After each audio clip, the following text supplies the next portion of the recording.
10 స్థానాల్లో ఆధిక్యం కనబరుస్తున్నారు. రైట్, వాళ్ళు అనుకున్న విధంగా 400 మార్కు దాటే అవకాశం ఉందా లేదో మనకు 1 గంటకు కనిపించే అవకాశం ఉంది. ఇక ఆంధ్రప్రదేశ్ విషయానికి వస్తే మొదట ఎవరు బోణి తెరుస్తారు, ఎవరు ఆధిక్యులు దూసుకెళ్తారు అనుకుంటే ఎగ్జిట్ పోల్స్ కి అనుగుణంగానే కనిపిస్తుందా ఇది ఉంటుంది.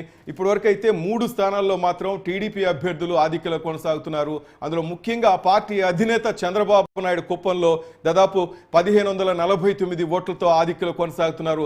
నెక్స్ట్ మరో సీనియర్ నేత గోరంట్ల బుచ్చయ్య చౌదరి రాజమండ్రి రూరల్లో 910 ఓట్లతో ఆయన ఆధిక్యంలో కొనసాగుతున్నారు.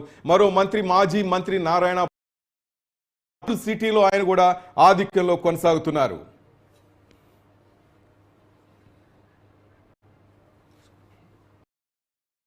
కదా రిజల్ట్ ఏ విధంగా వస్తుందో దాదాపు ఇప్పటి వరకు 4 స్థానాల టీడీపీ అభ్యర్థులే కనిపిస్తున్నారు. మిగతా చోట్ల ఏ విధంగా ఉంది, మండపేటలో కూడా టీడీపీ లీడ్ లో ఉన్నట్టు తెలుస్తోంది. కాశీరావు, మండపేట, నెల్లూరు సిటీ, కుప్పంలో కూడా టీడీపీ అభ్యర్థులే ఆధిక్యం కనిపిస్తున్నారు. కాశీరావు, ఖచ్చితంగా వాళ్ళకి ఎగ్జిట్ పోల్స్ ఏదైతే అంటే మెజార్టీ ఎగ్జిట్ పోల్స్ ఏదైతే చెప్పాయో అవి స్పష్టంగా మనకి ప్రతిబింబం ఇచ్చే పరిస్థితి అయితే కనిపిస్తా ఉంది.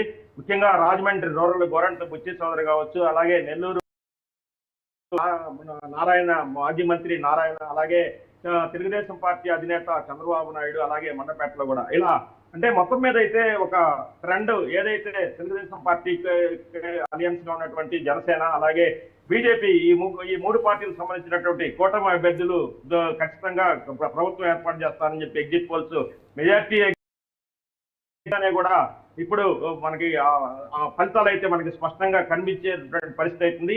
ఈ ఫలితాలను ముందుగానే అంటే ఏదైతే అవి స్పష్టంగా కనిపిస్తా ఉన్నాయి. ఆ చంద్రబాబు నాయుడు ఆధిక్యత కానీ, గోరంట్ల కానీ, అలాగే ఎవరైతే నెల్లూరు సిటీకి పోటీ చేసినటువంటి మాజీ మంత్రి నారాయణ ఆధిక్యత కానీ ఇవన్నీ అయితే మనకి ఖచ్చితంగా కనిపిస్తా ఉంది. కూటమి అభ్యర్థులు అయితే ఖచ్చితంగా పై చేయిలో ప్రస్తుతానికి ఈ పోస్టల్ బ్యాలెట్ లో మాత్రం ఖచ్చితంగా వీళ్ళు పై చేయి కనిపిస్తా ఉంది. ఇక కొద్దిసేపట్లో ఈ పోస్టల్ బ్యాలెట్లు ఫలితాల అనంతరం వెంటనే ఈవీఎంలు కూడా లెక్కింపు కార్యక్రమం సంబంధించి కూడా పూర్తయింది.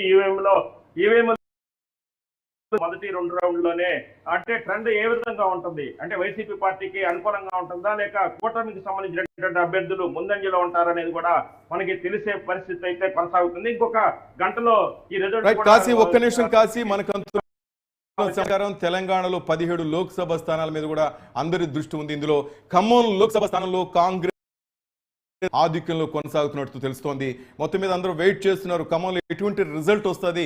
కాంగ్రెస్ అసెంబ్లీకి సంబంధించి తెలంగాణలో కాంగ్రెస్ దాదాపు స్వీప్ చేసినట్టే చెప్పవచ్చు దాదాపు.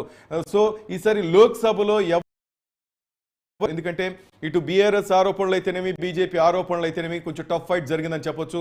కానీ ఇప్పుడు చూస్తుంటే ఖమ్మం లోక్సభకు సంబంధించి కాంగ్రెస్ అభ్యర్థి ఆధిక్యంలో కొనసాగుతున్నారు. మల్కాజ్